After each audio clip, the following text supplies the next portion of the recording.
नळ आले मात्र नळाला पाणी येत नाही म्हणून विद्युत करंट असलेल्या मोटारीला स्पर्श झाल्याने एका 12 वर्षीय शाळकरी विद्यार्थ्याचा दुर्दैवी मृत्यू झाल्याची घटना 1 एप्रिल रोजी अमळनेर शहरातील गलवाडे रस्त्यालगत असणारे साई गजानन नगर भागात स्वादिष्ट नमकीनच्या मागील बाजूस घडली.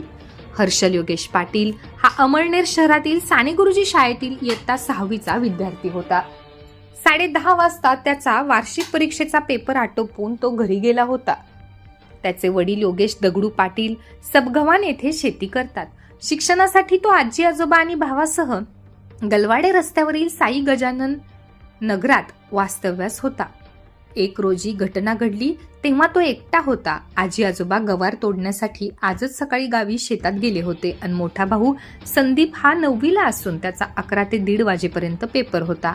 संदीप पेपर संपवून घरी आला तेव्हा ही घटना उघडकीस आली. त्याने शेजारच्या काकांना ही गोष्ट सांगितली. त्यांनी हर्षल यास आधी खाजगी नंतर ग्रामीण रुग्णालयात नेले. हर्षलचा मृतदेह अमळनेर ग्रामीण रुग्णालयात नेल्यानंतर डॉक्टरांनी त्यास मयत घोषित केले. वैद्यकीय अधिकारी डॉक्टर प्रकाश ताडे यांनी शवविच्छेदन केल्यानंतर सायंकाळी 5 वाजता सबगव्हाण गावी अत्यंत शोकाकुल वातावरणात त्याच्यावर अंत्यसंस्कार केले.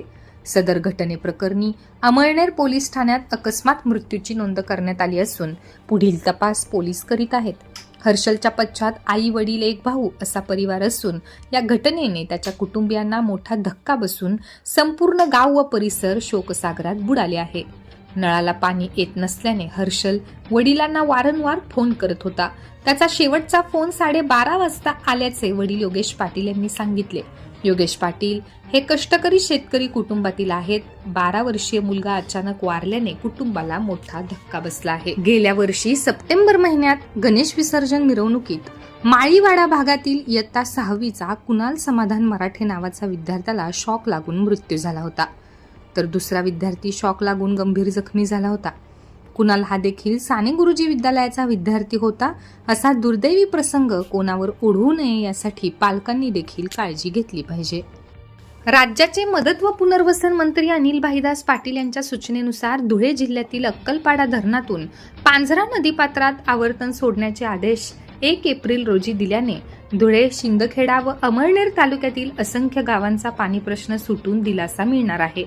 मंत्री अनिल पाटील यांच्या सूचनेवर धुळे जिल्हाधिकारी अभिनव गोयल यांनी धुळे पाटबंधारे विभागाचे कार्यकारी अभियंता नागेश वट्टे यांना लेखी आदेश देऊन अक्कलपाडा मध्यम प्रकल्पातून धुळे, शिंदखेडा व अमळनेर तालुक्यातील गावांसाठी आरक्षित 250 दशलक्ष घनफूट पाण्याचे एक आवर्तन सोडण्याचे आदेश दिले आहेत. मंत्री अनिल पाटील हे 31 मार्च रोजी धुळे दौऱ्यावर असताना त्यांनी जिल्हाधिकारी यांच्या भेटीप्रसंगी वरील गावामध्ये टंचाईची परिस्थिती मांडत पिण्याच्या पाण्यासाठी तात्काळ कार्यवाही होणे आवश्यक असल्याच्या सूचना मांडल्याने जिल्हाधिकारी यांनी तत्परतेने कार्यवाही केली आहे. आवर्तन सुटल्यानंतर येत्या 5 ते 7 दिवसात अमळनेर तालुक्यातील शेवटच्या गावापर्यंत पाणी पोहोचणार आहे. दरम्यान अमळनेर मतदारसंघातील पांझरा नदीकाठच्या 16 ते 17 गावांच्या पाणी पुरवठा योजना या पांझरा नदीपात्रात आहेत. सध्या पांझरा नदीपात्रात पाणी नसल्यामुळे पाणी पुरवठा योजनेच्या विहिरी ह्या कोरड्या पडत होत्या. अखेर टंचाई संदर्भात मदतीसाठी मदत व पुनर्वसन खात्यास विशेष अधिकारी असल्याने व त्या खात्याचे मंत्री अनिल पाटील असल्याने या विभागामुळे टंचाईत मोठा दिलासा पांझरा काठच्या जनतेला मिळाला आहे. केंद्र सरकारच्या मार्गदर्शनाखाली देशातील प्रत्येक गावात आयुष्मान भव योजनेखाली नागरिकांची आरोग्य तपासणी सुरू आहे. अमळनेर शहरात देखील नगर परिषदेच्या रुग्णालयाच्या माध्यमातून प्रत्येक प्रभागात जाऊन वैद्यकीय अधिकारी आरोग्य तपासणी करीत आहेत. 31 मार्च अखेरपर्यंत शहरातील प्रत्येक नागरिकांची आरोग्य तपासणी केली जाणार असल्याचे नगर परिषदेचे वैद्यकीय अधिकारी डॉक्टर विलास महाजन यांनी सांगितले. आरोग्य तपासणीसाठी वैद्यकीय अधिकाऱ्यांचे स्वतंत्र पथके नेमण्यात आली आहेत. यात doctor Deepak Dhangar, doctor Sharad Baviskar, 2 Pushpak Chaudhari, doctor Priyanka Shinde, doctor Lobhas Patode यांची नियुक्ती करण्यात आली आहे. यासोबत आशा स्वयंसेविका, परिचारिका मदतीला असतात. बहिणीला पळवून घेऊन जाणाऱ्या चोपडा येथील प्रियकराला गोळ्या मारून ठार मारणाऱ्या व बहिणीचा गळा दाबून जीवे ठार मारणाऱ्या 5 जणांना अमळनेर सत्र न्यायालयाने जन्मठेपेची शिक्षा सुनावली, तर 2 जणांना 5 वर्षांची शिक्षा सुनावली आहे. 12 ऑगस्ट 2022 रोजी राकेश संजय राजपूत राहणार रामपुरा चोपडा हा रात्री 8:30 वाजता सुंदरगडी येथील वर्षा समाधान कोळी हिचा हात धरून आरडाओरड करीत माझ्याशी लग्न कर म्हणत पळवून घेऊन जाण्याचा प्रयत्न करीत होता. त्यावेळी एक विधी संघर्ष बालक, त्याचा भाऊ तसेच तुषार आनंदा कोळी आणि मित्र भरत संजय रायसिंग हे बाहेर आले. तुषारने राकेशची गच्ची पकडली तेव्हा त्यांच्या दोघात भांडण सुरू झाले. राकेश शिवीगाळ करू लागल्याने सर्वांनी त्याला मारहाण करून घरात नेले. तेथे त्याला रुमालाने तोंड बांधून अल्पवयीन मुलाने त्याला मोटरसायकलवर बसवले आणि मागे भरत रायसिंग याला बसवले. तसेच बहीण वर्षा हिलाही मारहाण करून तिला मावस भाऊ तुषार कोळी हिच्या मोटरसायकलवर बसवले आणि मागे दुसऱ्या अल्पवयीन याला बसवले. दोघांनी मोटरसायकली चोपडा वराड रस्त्यावर जाऊन वराड फाट्यावर थांबवले. त्यावेळी रात्रीचे 9 वाजले होते. राकेश झटका देऊन पळून जाऊ लागला. त्याला नाल्यात पकडल्यानंतर तो पुन्हा झटका देत असताना अल्पवयीन मुलाने हातातील गावठी पिस्तूलने राकेशला गोळी मारली. त्यानंतर तुषारने पिस्तूल घेऊन राकेशच्या डोक्यात गोळी मारली. राकेश तडफडत असताना वर्षा प्रतिकार करू लागल्याने अल्पवयीन याने हातातील रुमालाने तिचा गळा दाबला आणि तिचा आवाज व हालचाल बंद झाली.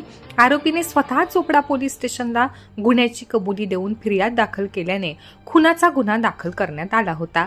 या प्रकरणात ॲडव्होकेट नितीन मंगल पाटील यांनी त्यांच्या स्वतःच्या हॉटेलमध्ये सल्ला दिला की विधी संघर्ष बालक याला फिर्याद देण्यास सांगून त्याच्या हातात बंदूक दाखवली आणि काही पुरावे नष्ट करण्याचा सल्ला दिला. ही बाब पोलिसांच्या चौकशीत उघड झाली तर रवींद्र कोळी यांनी जिवंत काडतुसे लपवले होते. पवन नवल माळी याने कपडे जाळून पुरावे नष्ट केले. हा खटला अमळनेर येथील जिल्हा सत्र न्यायालयात सुरू होता. सरकारी वकील ॲडव्होकेट किशोर बागुल यांनी तब्बल 21 साक्षीदार तपासले.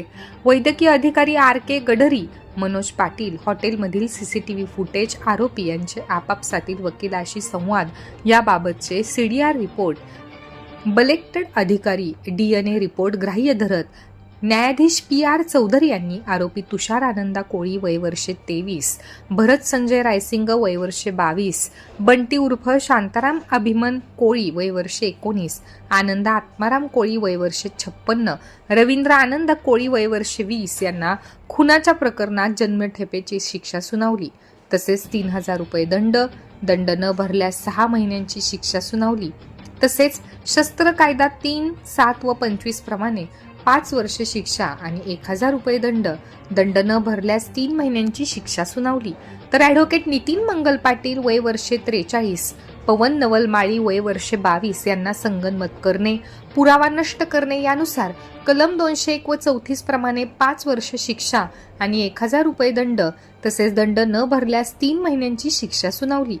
पैरवी अधिकारी म्हणून उदयसिंग साळुंखे, हिरालाल पाटील, नितीन कापडणे, राहुल रणधीर, विशाल तायडे यांनी काम पाहिले.